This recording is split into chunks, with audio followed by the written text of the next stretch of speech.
Suamiku Pria Lumpuh, karya autor Erna Surliandari. Episode ke-185.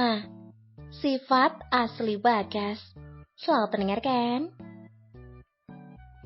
Welcome home, seru Reza yang baru saja tiba di rumah. Reza berlari kecil menuju kamarnya. Ia begitu rindu dengan kasurnya yang empuk itu. Mas, jangan lari-lari, lukanya belum kering, tegur Syifa. Reza bergeming, ia seolah tak mendengar ucapan yang dilontarkan Syifa untuknya. Ayah mau pijitin dia dulu, kalian kalau ada apa-apa panggil ayah aja, ucap Abu. Syifa mengangguk, lalu mengajak ibunya istirahat di kamar. Mereka ingin membereskan kamar bawah dan segera pindah ke kamar atas. Dalam kondisi seperti ini, latihan naik turun tangga memang disarankan, tapi tak boleh terlalu banyak dan membuat tubuh Bagas kelelahan. Sesekali masih nyeri, dan Syifa harus menempel koyo atau krim di pinggangnya. Syifa membaringkan tubuh, sembari bercerita akan rencana mereka mengenai pesta pernikahan. Bagas akan menuruti semua yang Syifa minta, itu janji Bagas padanya. Ibu dan Syifa akhirnya terlelap di kamar itu, bahkan ia lupa akan mengantar makanan pada Bagas di kantornya. Padahal Bagas sudah menunggunya sejak tadi. Bapak tidak makan? Tanya Ali yang menghampirinya. Li, kenapa ibu tak kunjung datang? Padahal aku sangat lapar, ucap Bagas, yang tampak gelisah. Bapak tahu apa agenda ibu hari ini? Menjemput Reza, membereskan dan memindah kamar, itu saja, jawab Bagas. Mungkin ibu kelelahan, Pak. Saya akan carikan makan siang dulu ya, ucap Ali beranjak pergi. Tapi Bagas mencegahnya. Tak usah, nanti saja. Jangan saja ketika aku makan, dia juga datang membawa makanan. Aku sudah membayangkan bagaimana wajahnya, ucap Bagas dengan tatapan kosong ke depan. Ali hanya menggelengkan kepala ketika seorang Bagas berperilaku seperti itu. Bukan karena takut istri, tapi ia menghormati apa yang diberikan Syifa padanya.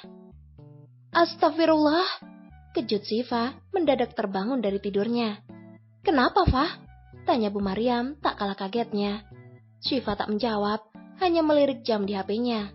Ia menepuk dahi seketika ketika ternyata sudah lewat jam makan siang. Syifa pun beringsut, keluar dari kamar dan lari ke bawah menuju meja makan. Bibi, kenapa nggak bangunin Iva? Bibi lihat non tadi nyenyak banget tidurnya, gak enak mau bangunin, jawab Bik Minah. Tolong, wadah bekal dong, pinta Syifa. Bik Minah pun berlari mengambil wadah bekal, lalu ia memberikan pada Syifa dan membantunya menyiapkan makanan. Non makan dulu baru pergi. Enggak, udah telat, Mas pasti udah kelaparan, jawab Syifa. Ia kemudian berlari menghampiri Farhan dan memintanya untuk mengantar. Jadi kamu salah satu pengikut mereka, katakan, di mana dia sekarang? Bentak Bagas pada seorang yang disinyalir adalah anak buah Aldo dan Fiona. Saya nggak tahu, saya hanya pegawai kecil yang masuk melalui tangan mereka, jawabnya gugup. Meski dalam keadaan lapar, Bagas masih sanggup menggebrak meja dengan begitu kuat. Bagas menghampirinya, mencengkram lehernya dengan kuat, hingga jatuh tersungkur di tanah. Tatapannya tajam, penuh amarah dan kebencian, seakan ingin menerkam dalam sekali. Maaf Tuan, saya benar-benar tidak tahu, tolong bebaskan saya, tangis orang itu, tapi Bagas tak peduli. Ia tetap mencengkram lehernya dan memaksanya bicara meski dia sudah menangis, seolah tak ada ampun bagi seorang pengkhianat seperti mereka. Mas, lagi ngapain?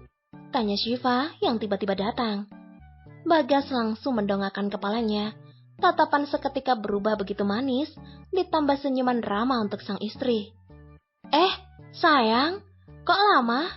Tanyanya tanpa melepas cengkramannya.